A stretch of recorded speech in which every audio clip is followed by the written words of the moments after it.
Je voudrais que vous remarquiez ce petit fragment de Matthieu 3,17.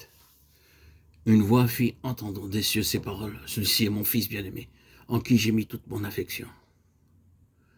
Cela a dû être une expérience vraiment unique et merveilleuse pour ceux qui entendirent ce jour-là cette voix. Jean-Baptiste vint dans ce monde pour préparer la voie du Seigneur, Jésus-Christ. Il commença à prêcher la repentance dans le désert. Ce message n'était pas de nature à être facilement accepté par ses auditeurs. Cependant, les gens venaient de loin pour l'entendre, car c'était un message dans l'autorité du Dieu vivant. Il ne faisait aucune exception de personne lorsqu'il disait « Répentez-vous, car le royaume des cieux est proche ». Ceux qui écoutèrent le message se repentirent de leurs péchés, les confessèrent et furent baptisés. Il se peut que certains aient pensé recevoir une sorte de bénédiction en étant baptisés par un aussi grand prophète. Quelques-uns de ceux qui vinrent pour être baptisés étaient même des chefs de la nation. Et les regardant, Jean s'écria « Race de vipères, qui vous a appris à fuir la colère à venir? Produisez donc du fruit digne de la repentance. » Il adressa le message à tout le peuple. Amis, un certain nombre seulement répondirent et furent baptisés. Un jour, notre Seigneur Jésus-Christ vint très discrètement parmi la foule, demandant à Jean-Baptiste de le baptiser.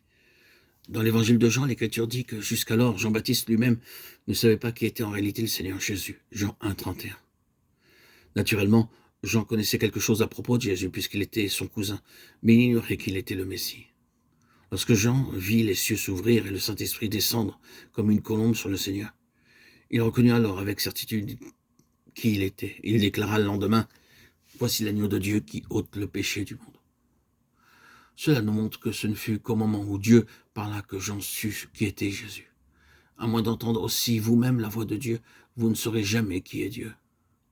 Vous pouvez avoir assisté à beaucoup de réunions, avoir réalisé de nombreux sacrifices et posséder une grande connaissance de la Bible.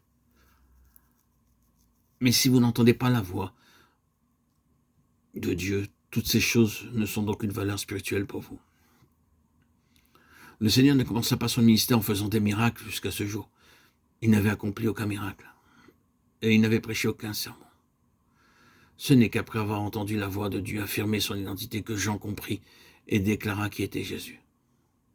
Si vous voulez jouir de la grâce de Dieu, vous rendre pleinement compte de sa puissance et connaître continuellement la pensée de Dieu, apprenez alors le secret d'entendre sa voix douce et subtile tous les jours et fréquemment au cours d'une journée. Oui, le Dieu vivant et puissant parle. Il veut que nous entendions sa voix et que nous l'écoutions. Que nous puissions tous apprendre ce secret. Nous devons entendre la voix de Dieu, nous dire chaque jour « Voici le chemin, marchez-y ». Ésaïe 30, 21. Comme ces paroles sont simples, lorsque vous êtes sur le point de prendre une mauvaise direction, soit à droite, soit à gauche, cette voix douce et subtile vient vous avertir. Ne prends pas ce chemin, ni cet autre, tu vas au-devant du danger. C'est de cette façon que nous pouvons tous être journellement conduits sur la bonne voie. Aussi longtemps que nous sommes dans le monde, chacun d'entre nous doit affronter la tentation. Peu importe qui vous êtes ou ce que vous faites, en tant qu'être humain, nous devons faire face à de nombreuses tentations, à des situations et des problèmes difficiles, d'une espèce ou d'une autre. Mais lorsque nous avons appris à entendre la voix de Dieu, nous pouvons les affronter victorieusement.